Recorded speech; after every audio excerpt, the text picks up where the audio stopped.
माणसाची बायको गेल्यानंतर तो म्हणतो वारली म्हणजे काय? ती आयुष्यमानची प्रक्रिया पूर्ण झालेली होती. सांगितलं का नाही सांगितलं? बरोबर. माणसाची काय आहे का नाही किंमत? ईसीजी माणसाची किंमत 2 मिनिटं फक्त पूर्ण होतो. ईसीजी बद्दल ते म्हणाले ना की हा ईसीजी तशा प्रकारचा नाहीये, म्हणून मी तुम्हाला सांगितलं जा आणि येऊन या. त्यानंतर मी माझ्या डॉक्टरांना ईसीजी पाठवला. ईसीजी आहे नॉर्मल आहे.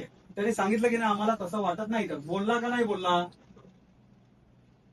आणि तुम्ही यायच्या आधी ज्यावेळी आम्ही आवाज चढवला, आम्ही काय म्हटलो की याच्या मिसेस बरोबर असं झालेलं आहे, तर डॉक्टर घाईमध्ये गडबडीमध्ये जात होता.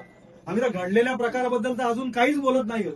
तुम्हाला मेलेल्या माणसाबद्दल या ठाणे महानगरपालिका प्रशासन आणि त्यांच्या आस्थापना यांना थोड्याही संवेदना आहेत का नाहीये? मागे सुद्धा लहान मुलं गेली तेव्हा असाच प्रकार. त्या गावदेवीराम मार्केटला मी वर्षभरापासून सांगतो लोक मरणार, मेल्यानंतर तुम्ही त्याच्यावरती पडदाच टाकायचं काम करता. पुढे तुम्ही सांगतच नाही की आम्ही सुधारणा काय करणार आहोत या ठिकाणी, यांच्यावर आम्ही काय कारवाई करणार आहोत.